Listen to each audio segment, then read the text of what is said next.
Balak and Balaam. Then the people of Israel set out and camped in the plains of Moab beyond the Jordan at Jericho. And Balak the son of Zippor saw all that Israel had done to the Amorites. And Moab was in great dread of the people, because they were many. Moab was overcome with fear of the people of Israel. And Moab said to the elders of Midian, "This horde will now lick up all that is around us, as the ox licks up the grass of the field." So Balak the son of Zippor, who was king of Moab at that time, sent messengers to Balaam the son of Beor at Bether, which is near the river in the land of the people of Moab, to call him, saying, "Behold, a people has come out of Egypt. They cover the face of the earth, and they are dwelling opposite me. Come now, curse this people for me, since they are too mighty for me. Perhaps I shall be able to defeat them and drive them from the land, for I know that he whom you bless is blessed, and he whom you curse is cursed." So the elders of Moab and the elders of Midian departed with the fees for divination in their hand. And they came to Balaam and gave him Balak's message. And he said to them, "Lodge here tonight, and I will bring back word to you, as the Lord speaks to me." So the princes of Moab stayed with Balaam. And God came to Balaam and said, "Who are these men with you?" And Balaam said to God, "Balak the son of Zippor, king of Moab, has sent to me, saying, Behold, a people has come out of Egypt, and it covers the face of the earth. Now come, curse them for me. Perhaps I shall be able to fight against them and drive them out." God said to Balaam, "You shall not go with them. You shall not curse the people, for they are blessed." So Balaam rose in the morning and said to the princes of Balak, "Go to your own land, for the Lord has refused to let me go with you." So the princes of Moab rose and went to Balak and said, "Balaam refuses to come with us." Once again Balak sent princes, more in number and more honorable than these. And they came to Balaam and said to him, "Thus says Balak the son of Zippor, Let nothing hinder you from coming to me, for I will surely do you great honor, and whatever you say to me I will do. Come, curse this people for me." But Balaam answered and said to the servants of Balak, "Though Balak were to give me his house full of silver and gold, I could not go beyond the command of the Lord my God to do less or more. So you, too, please stay here tonight, that I may know what more the Lord will say to me." And God came to Balaam at night and said to him, "If the men have come to call you, rise, go with them, but only do what I tell you." So Balaam rose in the morning and saddled his donkey and went with the princes of Moab. But God's anger was kindled because he went, and the angel of the Lord took his stand in the way as his adversary. Now he was riding on the donkey, and his 2 servants were with him. And the donkey saw the angel of the Lord standing in the road, with a drawn sword in his hand. And the donkey turned aside out of the road and went into the field. And Balaam struck the donkey, to turn her into the road. Then the angel of the Lord stood in a narrow path between the vineyards, with a wall on either side.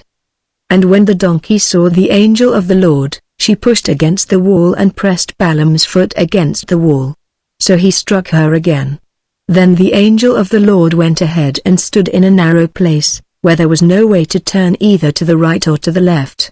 When the donkey saw the angel of the Lord, she lay down under Balaam. And Balaam's anger was kindled, and he struck the donkey with his staff. Then the Lord opened the mouth of the donkey, and she said to Balaam, "What have I done to you, that you have struck me these 3 times? And Balaam said to the donkey, "Because you have made a fool of me. I wish I had a sword in my hand, for then I would kill you."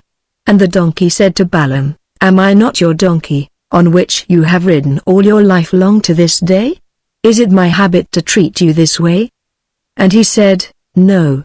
Then the Lord opened the eyes of Balaam, and he saw the angel of the Lord standing in the way, with his drawn sword in his hand. And he bowed down and fell on his face. And the angel of the Lord said to him, "Why have you struck your donkey these 3 times?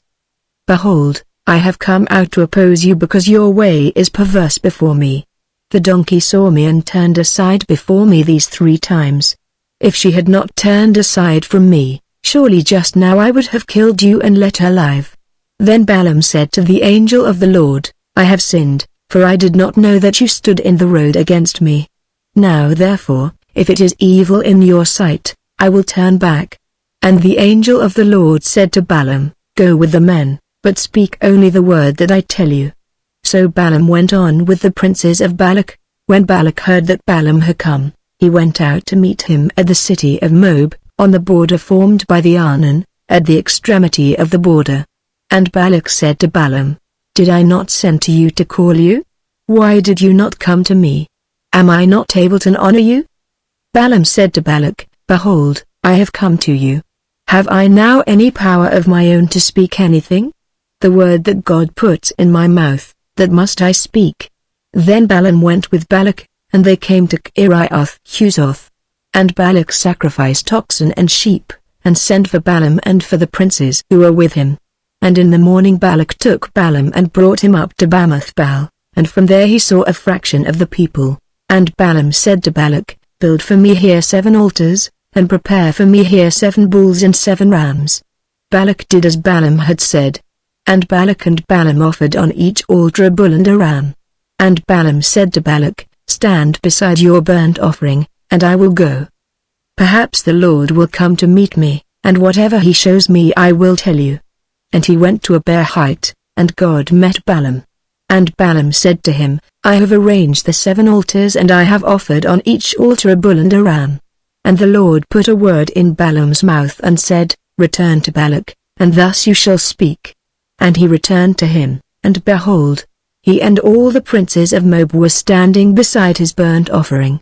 And Balaam took up his discourse and said, "From Aram Balak has brought me, the king of Moab from the eastern mountains.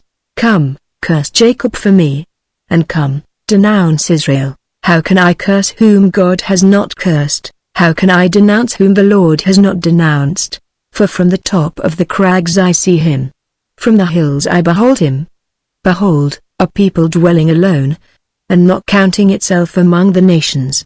Who can count the dust of Jacob, or number the 4th part of Israel? Let me die the death of the upright, and let my end be like his." And Balak said to Balaam, "What have you done to me? I took you to curse my enemies, and behold, you have done nothing but bless them." And he answered and said, "Must I not take care to speak what the Lord puts in my mouth?" And Balak said to him, "Please come with me to another place, from which you may see them. You shall see only a fraction of them and shall not see them all. Then curse them for me from there." And he took him to the field of Zephim, to the top of Pisgah, and built 7 altars and offered a bull and a ram on each altar. Balaam said to Balak, "Stand here beside your burnt offering, while I meet the Lord over there."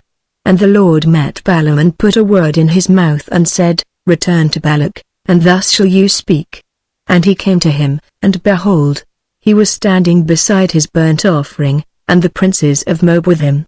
And Balak said to him, "What has the Lord spoken?" And Balaam took up his discourse and said, "Rise, Balak, and hear. Give ear to me, O son of Zippor. God is not man, that he should lie, or a son of man, that he should change his mind. Has he said, and will he not do it? Or has he spoken, and will he not fulfill it? Behold, I received a command to bless. He is blessed, and I cannot revoke it. He has not beheld misfortune in Jacob, nor has he seen trouble in Israel.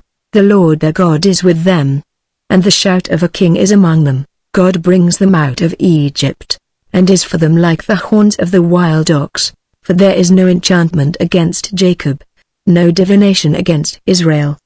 Now it shall be said of Jacob and Israel, what has God wrought? Behold, a people. As a lioness it rises up, and as a lion it lifts itself. It does not lie down until it has devoured the prey, and drunk the blood of the slain. And Balak said to Balaam, Do not curse them at all, and do not bless them at all. But Balaam answered Balak, Did I not tell you, all that the Lord says, that I must do? And Balak said to Balaam, Come now, I will take you to another place. Perhaps it will please God that you may curse them for me from there. So Balak took Balaam to the top of Peor, which overlooks the desert. And Balaam said to Balak, Build for me here 7 altars and prepare for me here 7 bulls and 7 rams. And Balak did as Balaam had said, and offered a bull and a ram on each altar. When Balaam saw that it pleased the Lord to bless Israel, he did not go, as at other times, to look for omens, but set his face toward the wilderness. And Balaam lifted up his eyes and saw Israel camping tribe by tribe. And the Spirit of God came upon him, and he took up his discourse and said, The oracle of Balaam the son of Beor, the oracle of the man whose eye is opened, the oracle of him who hears the words of God, who sees the vision of the Almighty, falling down with his eyes uncovered. How lovely are your tents, O Jacob, your encampments, O Israel, like palm groves that stretch afar, like gardens beside a river, like aloes that the Lord has planted, like cedar trees beside the waters. Water shall flow from his buckets, and his seed shall be in many waters. His king shall be higher than Agag, and his kingdom shall be exalted. God brings him out of Egypt, and is for him like the horns of the wild ox.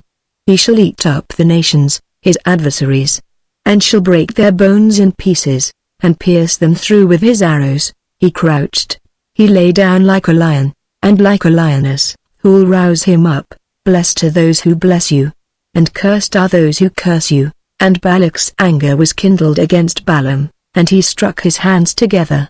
And Balak said to Balaam, I called you to curse my enemies, and behold, you have blessed them these 3 times. Therefore now flee to your own place. I said, I will certainly honor you, but the Lord has held you back from honor. And Balaam said to Balak, Did I not tell your messengers whom you sent to me, if Balak should give me his house full of silver and gold, I would not be able to go beyond the word of the Lord, to do either good or bad of my own will. What the Lord speaks, that will I speak. And now, behold, I am going to my people. Come, I will let you know what this people will do to your people in the latter days. And he took up his discourse and said, The oracle of Balaam the son of Beor, the oracle of the man whose eye is opened, the oracle of him who hears the words of God, and knows the knowledge of the Most High, who sees the vision of the Almighty, falling down with his eyes uncovered. I see him, but not now. I behold him, but not near. A star shall come out of Jacob, and a scepter shall rise out of Israel. It shall crush the forehead of Moab, and break down all the sons of Sheth. Edom shall be dispossessed. Seir also, his enemies, shall be dispossessed. Israel is doing valiantly, and one from Jacob shall exercise dominion, and destroy the survivors of cities. Then he looked on Amalek and took up his discourse and said, Amalek was the first among the nations, but its end is utter destruction. And he looked on the Kenite, and took up his discourse and said, Enduring is your dwelling place, and your nest is set in the rock. Nevertheless, Cain shall be burned, when Ur takes you away captive. And he took up his discourse and said, Alas, who shall live when God does this? But ships shall come from Kittim, and shall afflict Ur and Eber. And he too shall come to utter destruction. Then Balaam rose and went back to his place. And Balak also went his way,